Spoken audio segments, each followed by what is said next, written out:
Can we talk for a minute about our Integrating Heart and Mind workshop? Absolutely. I'm excited. It's coming up in the fall of 2024. I'm so excited. We changed the format to make it more accessible to people with like work schedules and personal schedules. And so this time we're going to do it 3 hours on a Friday afternoon or evening, depending on where you're at, and 5 hours on Saturday for 2 different weeks in September. Yeah, it's so great. Like if you're finding yourself stuck in like sticky bad patterns or having communication issues or something like that, or if you want to just like get closer and trust yourself or your partner more, this is the workshop for you. Yeah, and individuals are welcome, couples are welcome. If you're interested in really thinking through how to serve yourself well inside of your relationships, then we've built a workshop that will support you in finding the ways that are just right for you. To sign up, head over to our website at whydoesmypartner.com/events. We hope you'll join us. Welcome to the Why Doesn't My Partner podcast. I'm Jules. I'm Vicky. And I'm Rebecca. We're your hosts. We're also couples therapists and messy humans bumbling through our own relationships every day. We met through our training and practice of relational life therapy. Between us, we have more than 40 years of experience holding hard relational questions with our clients. We're going to bring those questions here. And together, we're going to take a stab at answering those questions. This podcast is not a substitute for therapy.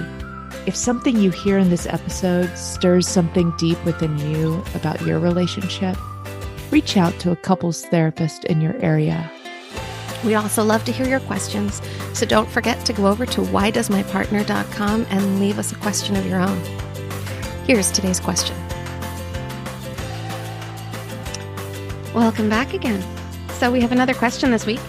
It is, why does my partner get so upset? Oh, doesn't that just happen all the time? Never in my relationship, no.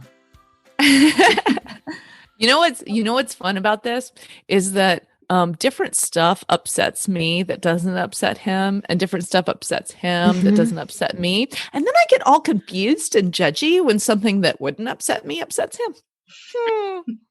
That's me being in really good relational health, by the way, there, guys. This is when I judge the crap out of them in my mind. Well, because if it doesn't upset me, it shouldn't upset anybody else. Right. This is like that big problem where we all expect our partners to be us. Yes. Well, this is the hard thing, right? Because what's actually attractive when it comes to our seeking systems turning on, our dopamine turning on, all that oxytocin dump we get, what we're actually interested in is someone very different than us. And so the thing that's going to attract you is the difference. But once you're in it, the thing that drives you crazy is the difference.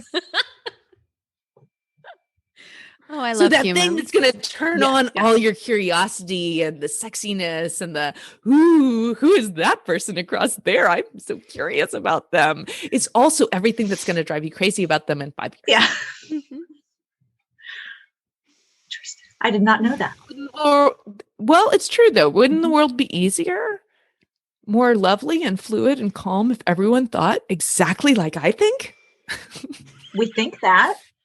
I do think that. I think that sometimes, for sure. I don't know if it's actually a world I'd want. I like the different trees and I like the different flowers, and I like that people think when I'm grounded in myself and when I have my sense of self and I feel stable. Yes. I like the challenge of people thinking differently than me because it helps me grow and expand and learn. When I'm not feeling so secure and stable, it can be really scary to receive that kind of pushback. Scary and lonely. Yeah.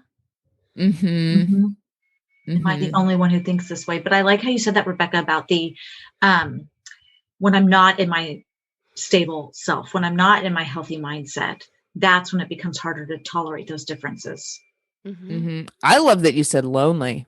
I think that's so true. I think that's one of the things that really bugs us about the difference is it kind of puts it in my face Yeah. that there's some loneliness here. Because the truth is, we're not merged. We're not exactly the same. Yeah.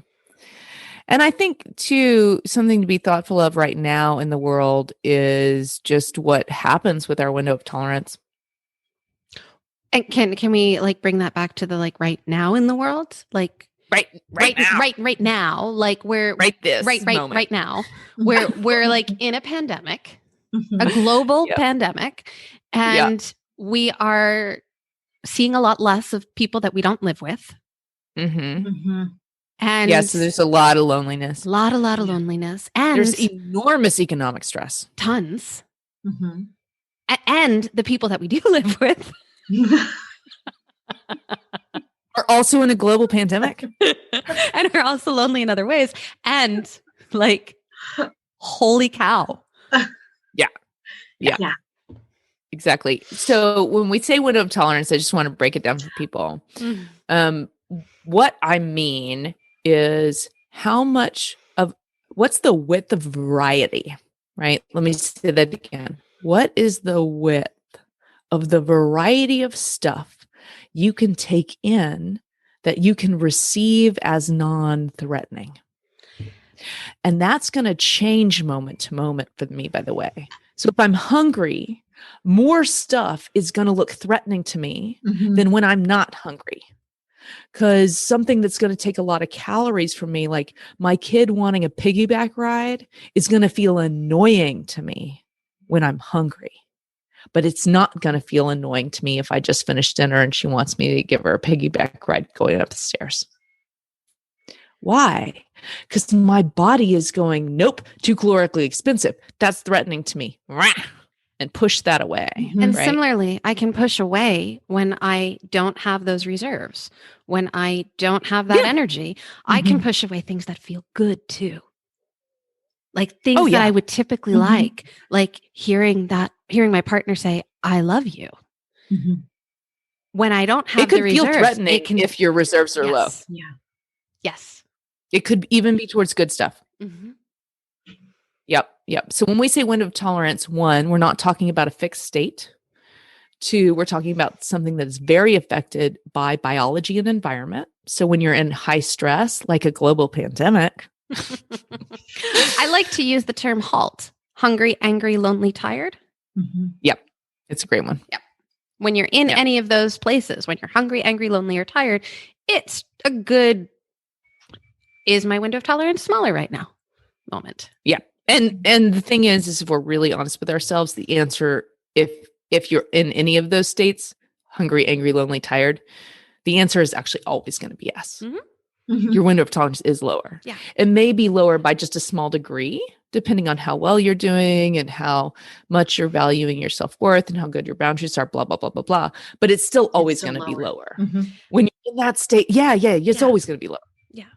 And if you're living in 2021, it's lower too. It's lower.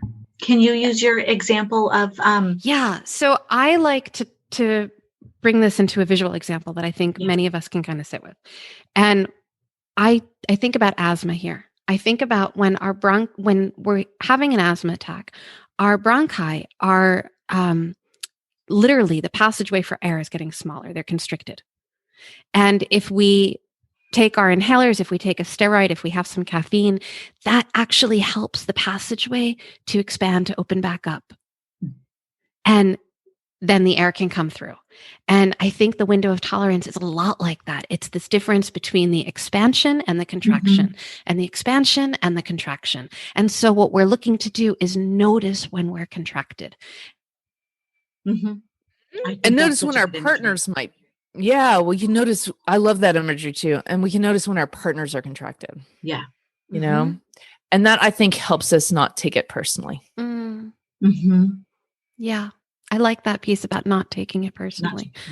I think that that's a big part, right? In order to not take things personally, we talk about this also in our boot camp. There's a lot of pieces here that we talk about in our boot camp. When we're talking about this, we're doing some personal boundary work.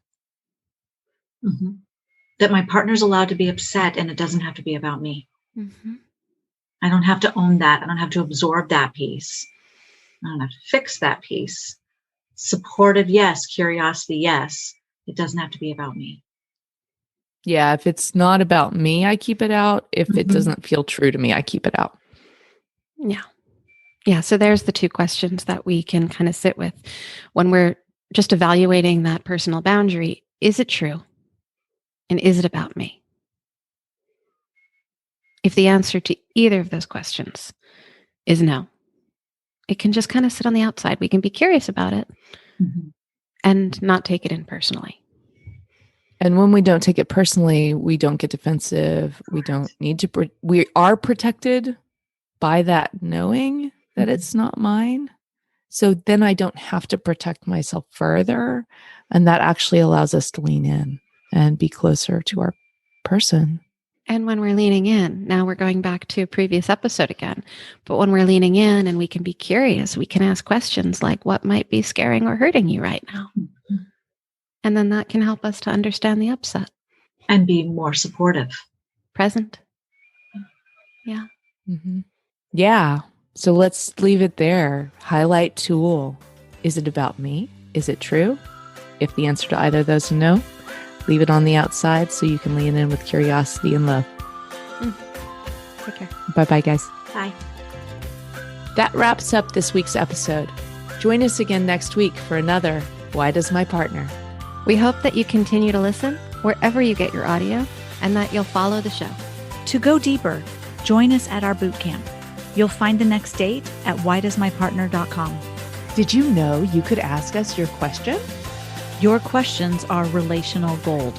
Go to whydoesmypartner.com to either write in or record your question for a future episode.